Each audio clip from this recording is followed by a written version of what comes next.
Turkish Airlines presents Business Africa.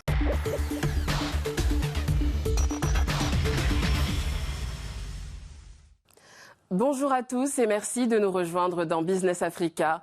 Je suis Ndé Ayoka et voici ce qui vous attend cette semaine.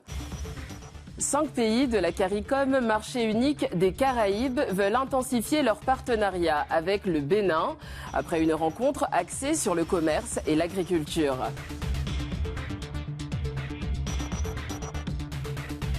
Au Soudan du Sud, la production pétrolière a repris après une pause de 10 mois, une étape cruciale pour l'économie dépendante à 90% du pétrole.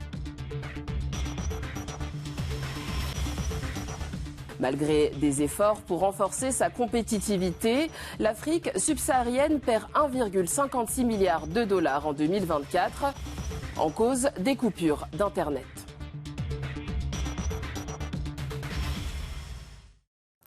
La ville de Cotonou a été le théâtre d'une rencontre stratégique entre le Bénin et 5 pays des Caraïbes.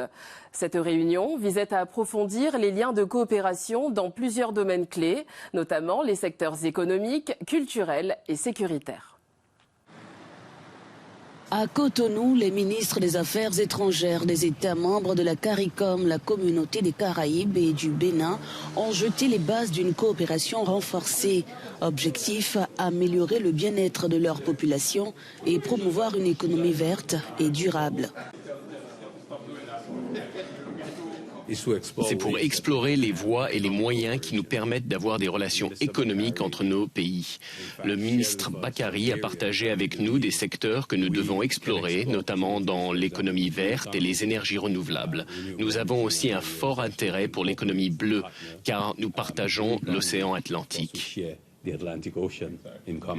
Plusieurs pays des Caraïbes, à savoir Haïti, la Dominique, les Bahamas et la Grenade étaient présents. La Dominique a mis en avant son expertise dans la gestion de l'économie bleue qui repose notamment sur la valorisation durable des ressources marines, des opportunités pour le développement touristique, la préservation de la biodiversité et la création d'emplois. Pour la Dominique, l'économie bleue est essentielle. Nous sommes la première destination pour l'observation des baleines et nous avons créé un sanctuaire pour promouvoir cette économie bleue et protéger nos ressources marines. Dans le cadre de cette coopération, plusieurs initiatives ont été mises en place pour améliorer les échanges entre les pays. L'un des premiers résultats a été la suppression des visas entre le Bénin et la Dominique. L'objectif est d'étendre cette mesure à l'ensemble des pays de la CARICOM.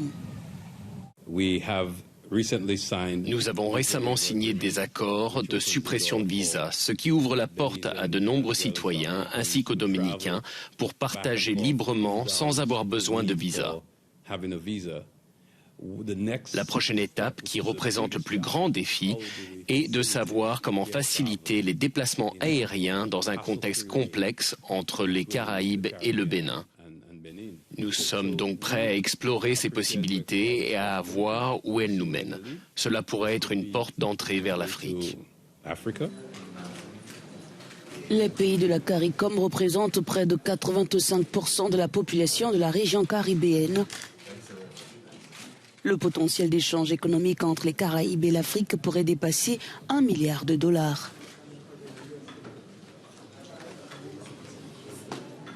Pour en savoir plus sur cette dynamique et ses implications, nous recevons aujourd'hui M. Olusegun Bakary, ministre des Affaires étrangères du Bénin. Monsieur Bakary, bienvenue dans Business Africa. Le Bénin et les pays de la CARICOM partagent une histoire commune. Comment celle-ci peut faciliter la collaboration actuelle, notamment dans les domaines de la politique et de l'économie? Le Bénin et les pays de la CARICOM partagent beaucoup de choses en commun. Nous avons la même histoire. Cette histoire qui a été marquée par la traite des esclaves. Et nous avons une culture que nous partageons. Et l'ambition aujourd'hui, l'ambition portée par le président de la République depuis 2016, c'est de faire des CARICOM un axe essentiel de notre stratégie diplomatique. Donc nous allons travailler ensemble sur des questions politiques, bien entendu, des soutiens internationaux communs dans toutes les sphères de décisions internationales, mais nous allons également sur les questions économiques, comment améliorer la connectivité entre nos deux régions pour pouvoir développer le tourisme, comment nous appuyer sur nos forces respectives. En 2020, le Bénin a lancé une politique d'industrialisation et de transformation agricole. Comment les pays de la CARICOM peuvent-ils contribuer à cette stratégie ? Le Bénin est un grand pays agricole. Nous avons lancé une grande politique d'industrialisation et de transformation agricole. Donc c'est autant de connectivité, autant de connexions que nous voulons développer avec les pays des CARICOM en nous appuyant bien entendu sur ce que nous avons déjà en commun, c'est-à-dire une culture que nous partageons, une histoire que nous partageons et surtout des valeurs que nous avons en commun. Et de quelle façon le Bénin et les pays de la CARICOM entendent améliorer leur connectivité pour stimuler l'entrepreneuriat et créer de nouvelles opportunités pour les jeunes ? Quand on crée de nouveaux marchés, quand on ouvre de nouvelles portes, c'est forcément pour permettre aux entrepreneurs et aux jeunes de part et d'autre en fait de cette petite rivière qu'est l'océan Atlantique, de pouvoir bénéficier de ces opportunités que nous ouvrons. Le marché des CARICOM est un grand marché en lui-même, on parle de 19 millions d'habitants, mais aussi qui est à l'entrée des États-Unis, donc qui offre accès à un marché beaucoup plus grand. Je pense que le fait de ne plus avoir par exemple de visa entre nos deux zones permet à des jeunes de pouvoir aller découvrir en fait ces zones, de pouvoir saisir des opportunités, de pouvoir créer leurs entreprises, commercer.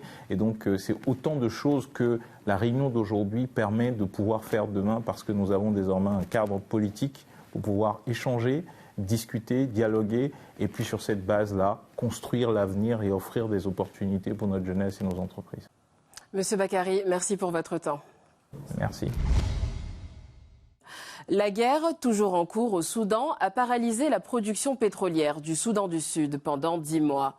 La reprise de l'activité le 8 janvier marque un espoir de redynamisation pour une économie fortement tributaire du pétrole. Le Soudan du Sud a relancé sa production pétrolière le 8 janvier, atteignant un niveau initial de 90 000 barils par jour après une interruption de 10 mois. Cette reprise intervient après la levée de l'état de force majeure imposé en février 2024, qui avait suspendu les exportations de pétrole après des dommages causés au pipeline par les combats au Soudan voisin en proie à une guerre civile. Avec la levée officielle du cas de force majeure par le gouvernement du Soudan dans sa lettre datée du 4 janvier, le ministère du pétrole et ses partenaires souhaitent annoncer que la reprise des activités de la Dar Petroleum Operating Company pourrait commencer dès demain. Le ministre du Pétrole estime que cette reprise, cruciale pour une économie dépendante à 90% du pétrole, stabilisera et revitalisera le pays. Le docteur Abraham Maliet Memer, conseiller économique, partage cet optimisme, bien que les entreprises restent prudentes. Le gouvernement peut désormais payer les salaires de ceux qui n'ont pas été rémunérés depuis près d'un an. En outre, il finance des services qui favorisent la paix. Cela contribue également à améliorer les relations entre le Soudan du Sud et la République du Soudan. L'interruption de la production de pétrole a été contre-productive pour les deux pays, mais les relations reviennent progressivement à la normale. Avant la guerre, le Soudan produisait 150 000 barils par jour, exportés via Port Soudan sur la mer Rouge, avec des frais de transit perçus par Khartoum. Cependant, le Soudan du Sud est aussi confronté à des défis. Instabilité régionale, crise interne et un marché pétrolier imprévisible. L'accord de paix signé en 2018 reste partiellement appliqué et les élections prévues en 2024, reportées à 2026, seraient les premières depuis l'indépendance en 2011. Les coupures d'Internet ont coûté 1,56 milliard de dollars à l'Afrique subsaharienne en 2024. Qu'elles résultent de décisions politiques ou de simples pannes électriques, elles freinent son avancée numérique. En 2024, l'Afrique subsaharienne a perdu 1,56 milliard de dollars à cause des coupures d'Internet, selon le rapport de la plateforme spécialisée britannique Top 10 VPN. Ces interruptions, souvent liées à des contextes politiques tendus, ont des conséquences économiques et sociales majeures.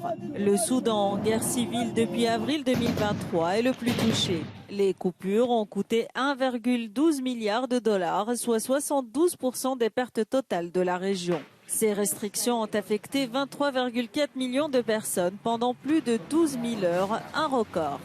En Éthiopie, en proie à des conflits récurrents, notamment dans le Tigré, les coupures ont généré des pertes de 211,2 millions de dollars, impactant 3,3 millions de personnes sur 4680 heures. Au Kenya, bien que moins affectées, les perturbations liées aux manifestations de juin ont entraîné des pertes de 75 millions de dollars, touchant 22,7 millions de personnes. Le rapport souligne que ces coupures nuisent à la compétitivité de l'Afrique, freinant son développement numérique. Les réseaux sociaux comme Facebook, WhatsApp et X sont souvent les premières cibles, perturbant ainsi le commerce et l'accès à l'information. Ces pertes sont calculées en fonction du PIB numérique, de la durée des coupures et du nombre d'utilisateurs affectés. Bien que les pertes aient diminué de 10,3% entre 2023 et 2024, la tendance reste préoccupante. Voilà qui conclut Business Africa. Pour revoir cet épisode, je vous donne rendez-vous sur africanews.com et sur toutes nos plateformes digitales. À bientôt.